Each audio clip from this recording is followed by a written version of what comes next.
Al Jazeera podcast.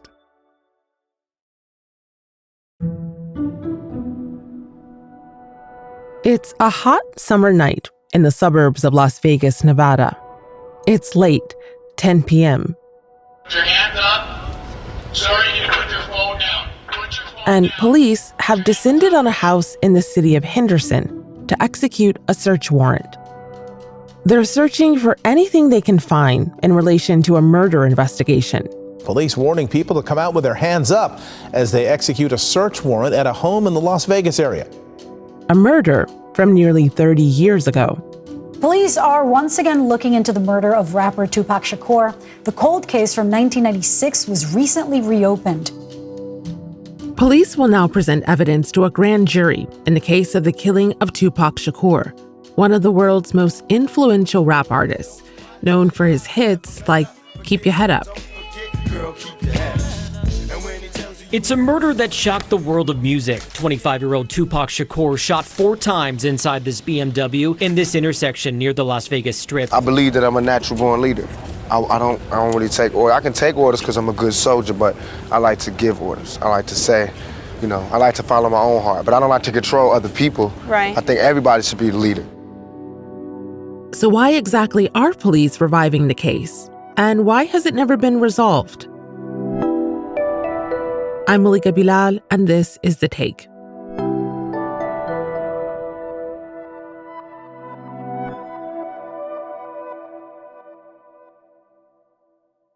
I'm talking to Santi Elijah Holley, who wrote the book on Tupac Shakur and his revolutionary roots. It's called An American Family, The Shakurs and the Nation They Created. I'm a journalist and author in Los Angeles, California. Usually what I try to focus on is the intersection of art, culture, and activism and politics and how those things sort of inform each other. And so this book that I just published, An American Family, is sort of the result of that. So Santi, Tupac Shakur, at least in the U.S., is a household name. He's sold more than 75 million records worldwide, even though his professional music career was only about 5 years. Many consider him one of the most influential rappers of all time. When did you first become a fan? Yeah, actually, back when he was still alive in the 90s, when I was just a young man and just partying and I took to his music because of the energy and because of the rawness and sincerity. It felt just exciting. Not until later, as I sort of embarked on this writing career and got older myself, and I started looking again at his lyrics and his interviews and sort of looking more deeply, and I realized just how intelligent he was, and the things that he was talking about was actually deeper than I'd first ever understood when I first became a fan. Mm-hmm. I wanted to really learn about how he was so knowledgeable about things like Black liberation, police harassment, income, wealth inequality. Can you remind us of the time? Were rappers often talking about social inequality and the kinds of social issues that Tupac brought up in his songs? Not in the way that he was. Tupac, he really spoke from the heart. He wasn't trying to preach at anybody. He was just speaking what he saw around him. It was just, that's who he was. He was a young man who was very politically minded and socially conscious, but he's also a young man who liked to party and just do all those things. But that's what made him sincere, is because he didn't apologize for either one. He didn't water down his message for his audience. He just spoke from the heart. So with a range of things from party anthems like California Love to social and political change and things like Changes, can you talk about some of his songs for those people who may not be as familiar with his music? How did it run the gamut? Yeah, his debut album, Tupacalypse Now, he really wanted to make a name for himself.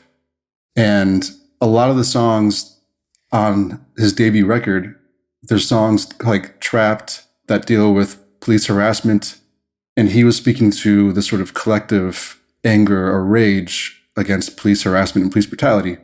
And then there's a later song which sort of came out posthumously, which he recorded before he died. Obviously, it wasn't released until after he died, called Changes. Come on. I see no changes. All I see is racist faces. Misplaced hate makes disgrace to races.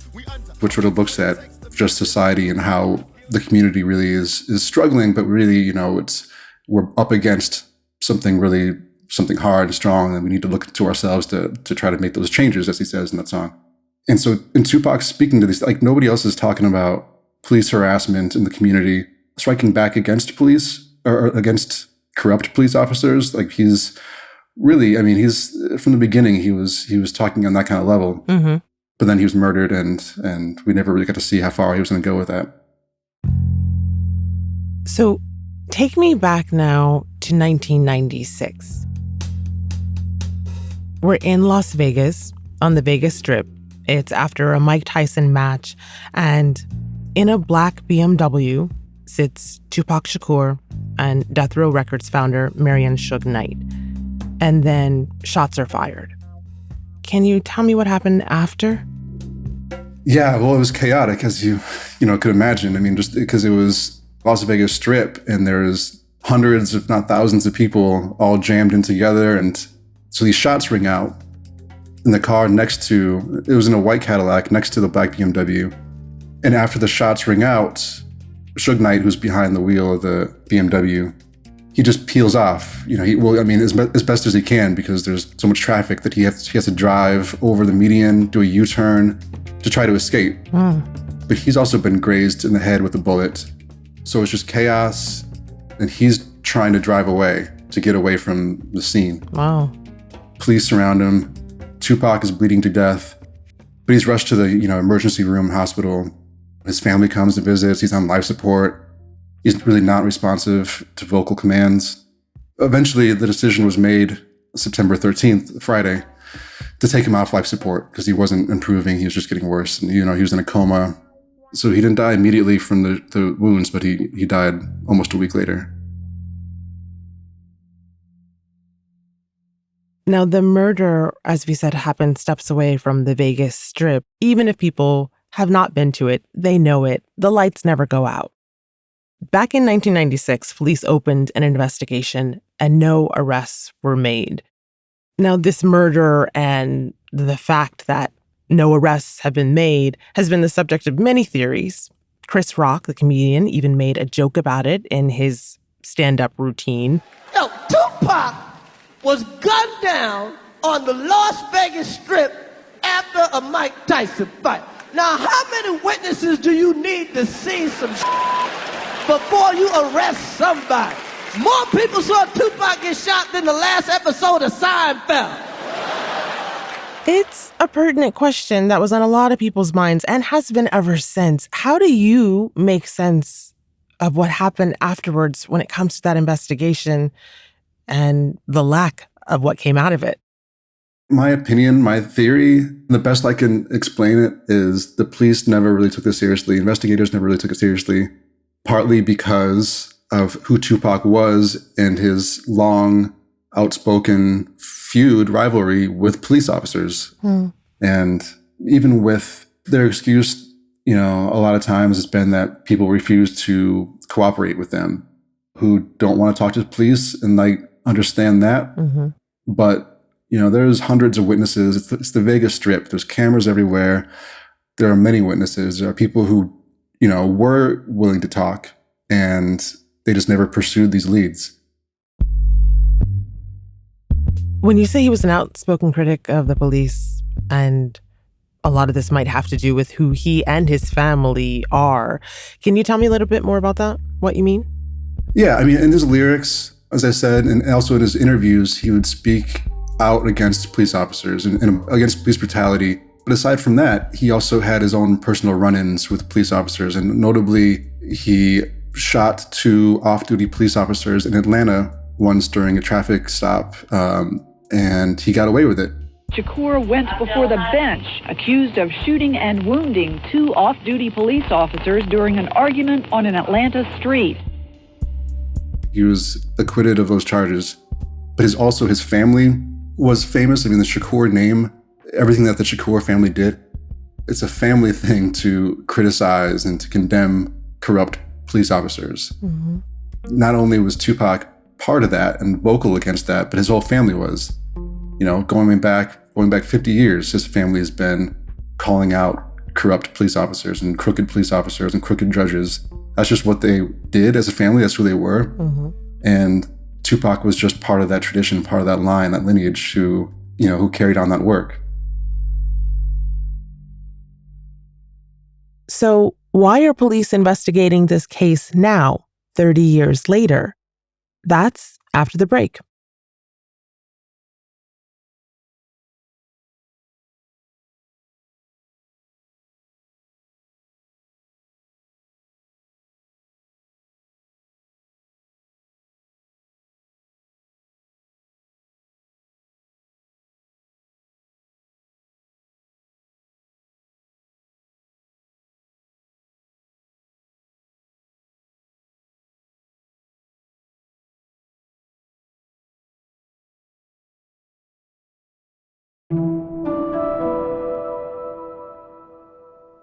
So, Santi, to be clear, we still don't know who killed Tupac, right? We have a pretty good idea. With something like this, it's never been outright said in a conclusive way, but we have a pretty clear understanding of who it was. The person who was allegedly, who we believe was the shooter, he was shot to death himself in 1998. So really couldn't pursue, and that was just 2 years after Tupac was killed. So they really, at this point, the person who we believe is the shooter has been long dead himself. So, Santi, most of what we've been talking about happened in 1996. Just last week, 30 years later, police got a warrant to search a house in Henderson, Nevada, belonging to Keefe D, whose legal name is Duane Keith Davis. So this search warrant was executed just miles from where Tupac was murdered at the home of a man named Duane Davis, who goes by Keefe D. Now, Davis has said he was in the white Cadillac with the suspected shooter and was even taken in for questioning back then. And that's all we know for now. But this isn't new information. So why do you think this is happening now? It is really bizarre, and there's not really a good answer because, as you say, Keefe D has all but confessed. No, he's literally confessed to being in the car when the shooting happened and passing the gun to the alleged shooter. All the chicks was like, Tupac, and he was like, hey, like a celebrity, like he was in the parade. He wouldn't even been out the window. We would have never seen him. Final busted you, pulled up, I was in the front seat. He's written a book, he's been on TV, he's stated I was in the car, but he's never been arrested, charged. According to the warrant, police seized multiple items, including computers, storage devices, notes, photos, and other documentation detailing Keefe D's involvement with the Southside Compton Crips, a well-known LA gang. They confiscated bullets that, may or may not match the bullets that killed Tupac. But yeah, the question is, why now?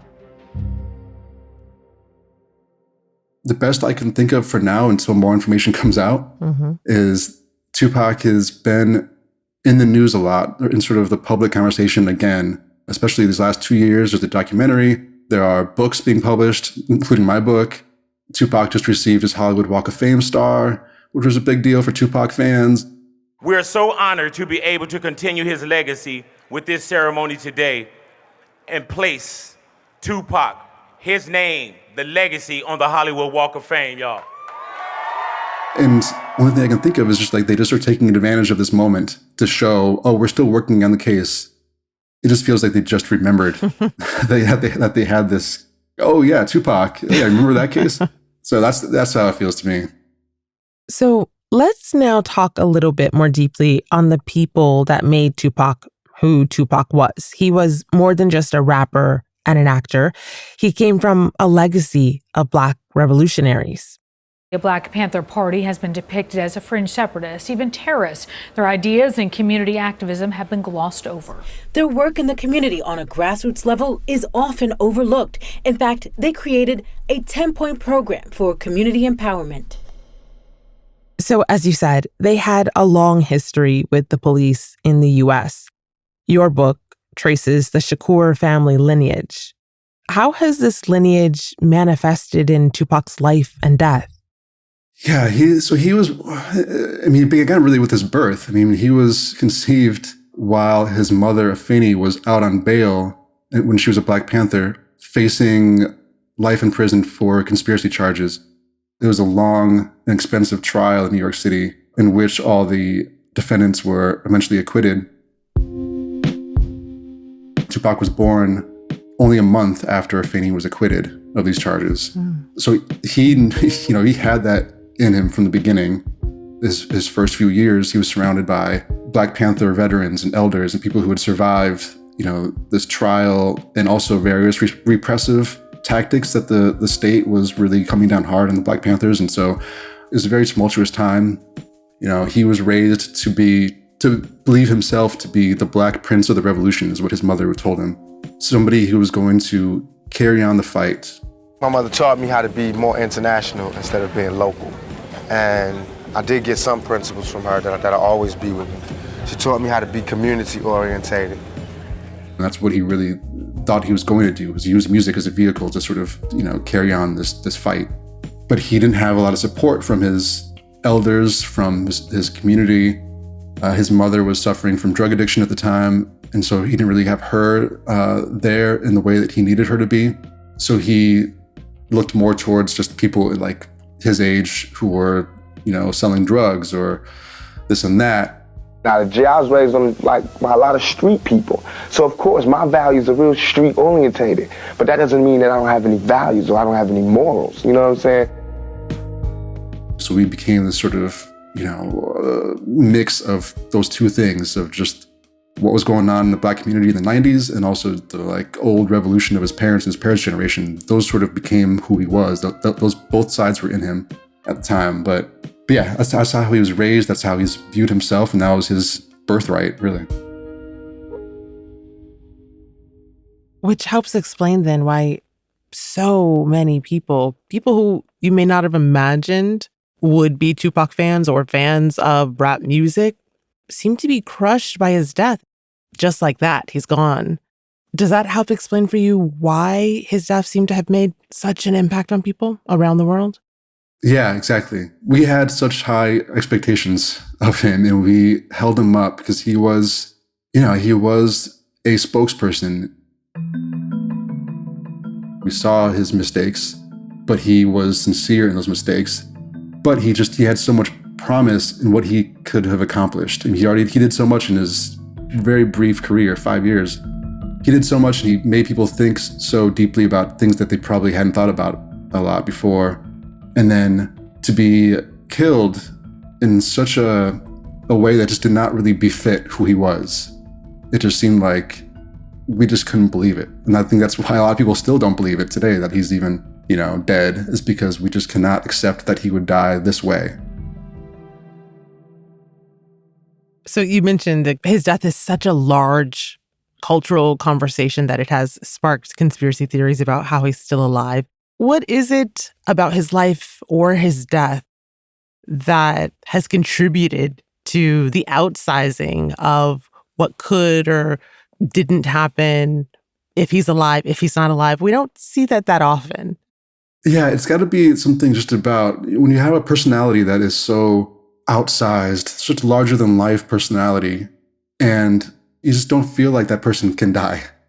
It's also another Shakur, another sort of renowned or infamous or famous Shakur, Assata Shakur, did go into exile in Cuba and has been living in Cuban exile for decades after escaping from prison in 1979.